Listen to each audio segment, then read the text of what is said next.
Welcome to the Economy Magazine. I'm Binyamin Tjong-Alvares with the news from the global economy. Coming up, Lebanon seeks billions in bonds to boost its economy. And melting glaciers in Pakistan threaten food supplies. First, the headlines. Japanese retail sales rose the most in 4 months, a sign the economy is shaking off a blow from a sales tax increase in April. Sales climbed 2.7% in September from August, when they rose 1.9%, the Trade Ministry said on Tuesday. For the third quarter, sales were up 1.4% from a year earlier, following a 1.8% drop in the second quarter. The stronger sales could encourage Prime Minister Shinzo Abe to decide in favor of an additional tax hike next year. Asian shares marked gains while the dollar held steady on Tuesday as investors awaited the outcome of the U.S. Federal Reserve's two-day meeting. MSCI's broadest index of Asia-Pacific shares outside Japan rebounded from early losses to close at 0.8%. The Fed is expected to reinforce its willingness to wait a long while before hiking interest rates after a turbulent month in financial markets. European shares were also higher on Tuesday, with the French CAC 40 at 0.6%, the German DAX at 1.6%, and the FTSE 100 at 0.7% in afternoon trade. Egypt said it could tap international bond markets and is open to agreeing on an International Monetary Fund loan package to shore up its finances. President Abdel Fattah al-Sisi's government has started implementing politically sensitive economic reforms and could raise up to $1.5 billion next year. Al-Sisi has slashed energy subsidies and raised taxes in a bid to narrow the budget deficit and gain the confidence of foreign investors. Next year, there will be very little decline in the rigidity because I have a constitutional obligation to increase spending on health sector and education services and almost double them, so bring them up to 10% of GDP by year 16-17. Finance Minister Hani Kadri promised more austerity ahead as the Egyptian economy is still lagging behind the curve.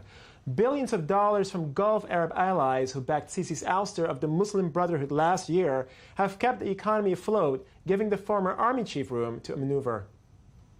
We're open to all different sources of financing with the magnitude that we choose and with the assessment to the timing, to the appropriate timing that we can get into the markets or to have an access with the IMF. So all alternatives are open. Moody's raised Egypt's credit ratings outlook to stable from negative last week, citing a more steady political and security situation and as economic indicators improved. Lithuania's first floating liquefied natural gas terminal on Monday became the first to sever Moscow's energy grip on the Baltic states. The terminal gives Lithuania the capability to import up to 4 billion cubic meters of gas per year, enough for neighboring Latvia and Estonia as well. Lithuania will use the terminal to import 0.54 billion cubic meters of gas from Norway's Statoil next year, about 1/5 of annual demand. Despite joining the EU and NATO in 2004, Lithuania had been completely dependent on Russia for natural gas. To connect to other EU gas markets, Lithuania also plans to build a gas pipeline to neighboring Poland by 2019. As the Israeli Knesset kicks off its winter session, its first order of business will be passing the 2015 budget. The budget has already been subject to many battles, namely over the proposal to eliminate the value-added tax on new home purchases for young couples. Unlike many real estate markets around the world, Israeli housing has continued to rise, making it prohibitively expensive for the middle class to buy a home. And while there are already signs the government may not deliver its budget bill when it's due on Wednesday, failure to pass the budget would cause the government to fall. Lebanon aims to raise funding for its pressured economy by issuing billions of dollars worth of Eurobonds over the next 3 years. And though the economy shows signs of recovery, the 3-year Syrian civil war continues to weigh on growth. Daniel Roth brings us the details. Lebanon is aiming to issue a $450 million Eurobond by the end of the year to support its budgetary needs. As well, the plan may include a further $4.4 billion over the next 3 years. Lebanon's economy is not on solid ground. The Institute of International Finance, IIF, projects GDP growth of only 1.5% in 2014. In 2012, it was 1.6% and 0.9% in 2013. This is a direct consequence of regional uncertainty over the border in Syria and beyond. There is a huge pressure on the economy from the refugees in the country and on job opportunities. So far, the response of the international community and the international organizations has been limited and is not at a level which can consider a serious contribution to covering the costs.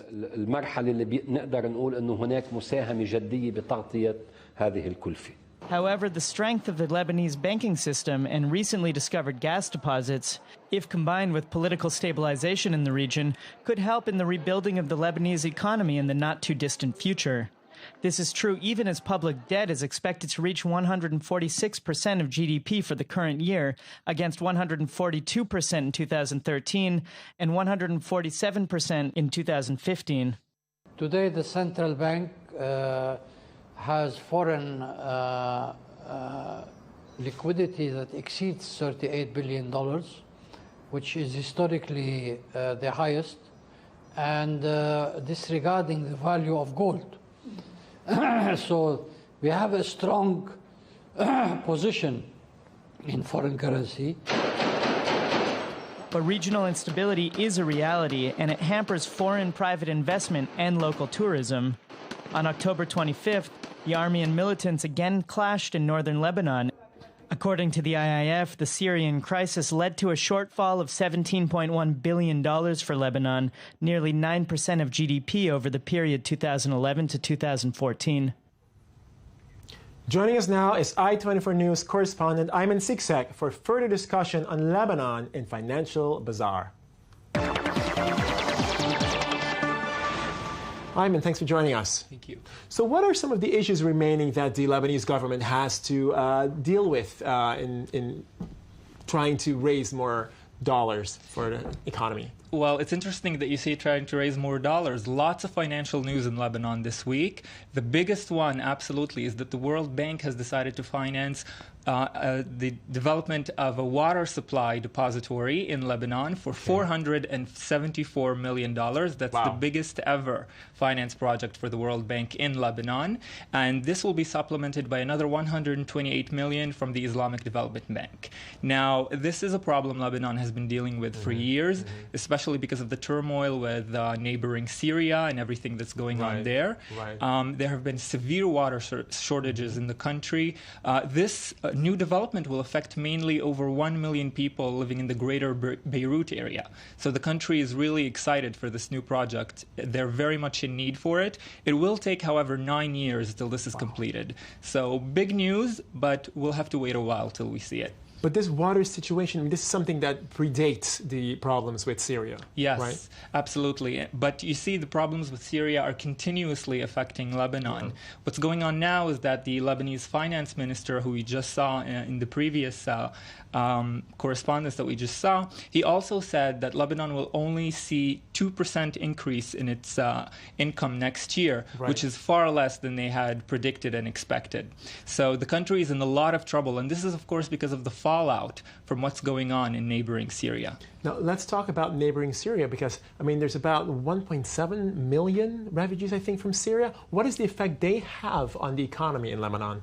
Well, obviously, supporting these Syrian refugees is straining the Lebanese economy. Now, there are, of course, many political issues that come with this, but mainly financially, it's been a heavy strain on the Lebanese government, even though they support ideologically the Syrian refugees and they want to help them as much as they can. It has been extremely difficult and challenging for them to do so financially. If I'm not mistaken, they've taken on the majority of the refugees between Jordan and Lebanon. I mean, that's where the bulk of the refugees have gone. Absolutely. And just in time after the finance minister said that Lebanon will need $2.5 billion in assistance in order to come out of this financial rut that they've been in, the governor of the central bank also said that there's a planned stimulus package of $1 billion for Lebanon next year, so less than half than they expected and had hoped for,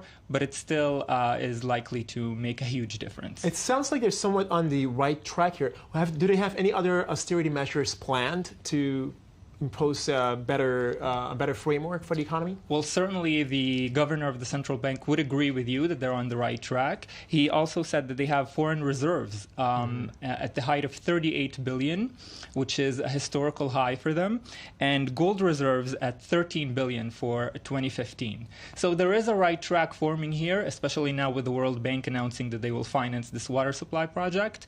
So we'll sit tight and hope to see what's going on in Lebanon next year. I-24 News correspondent Ayman Siksak, Financial Bazaar, thanks for joining us. Thank you.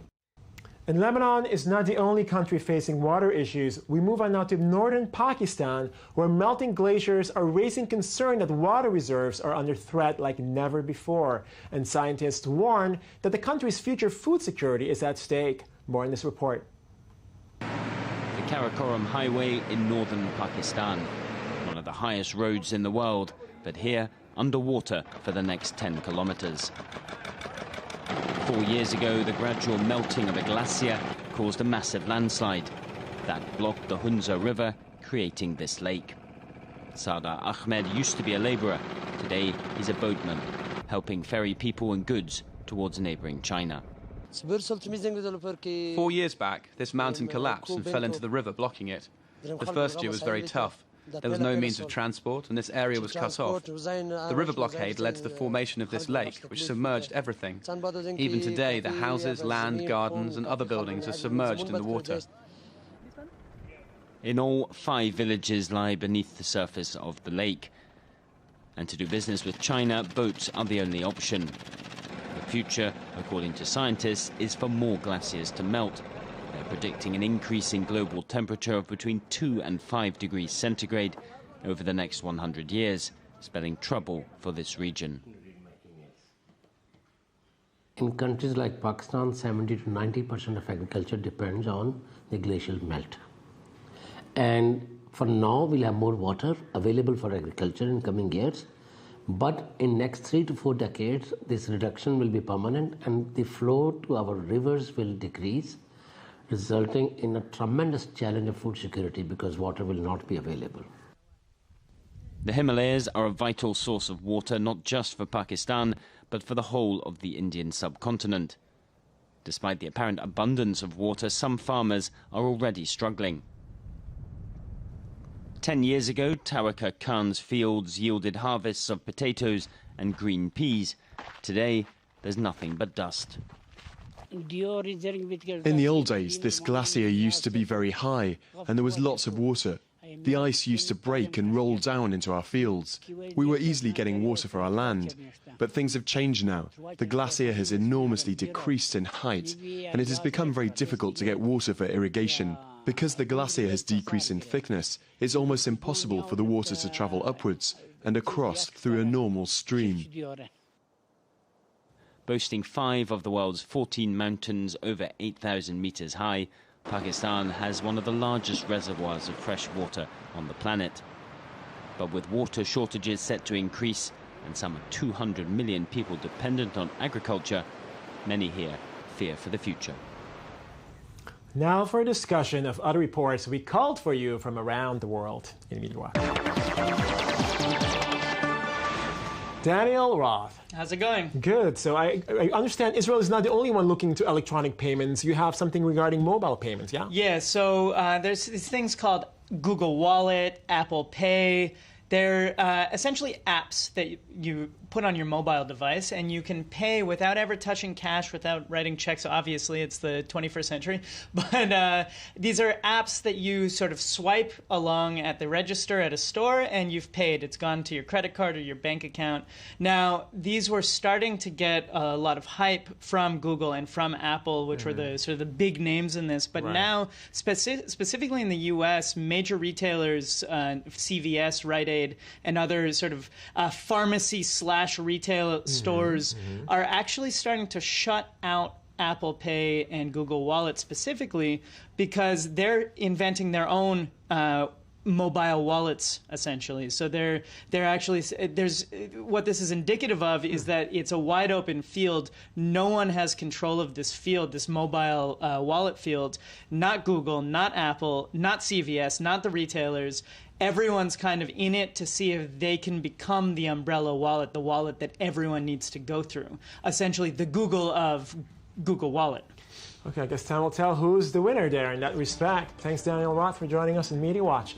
That is the end of The Economy Magazine, your daily source for economic and financial reports at i24 News. I'm Binyamin Tjong-Alvares. Join us again tomorrow.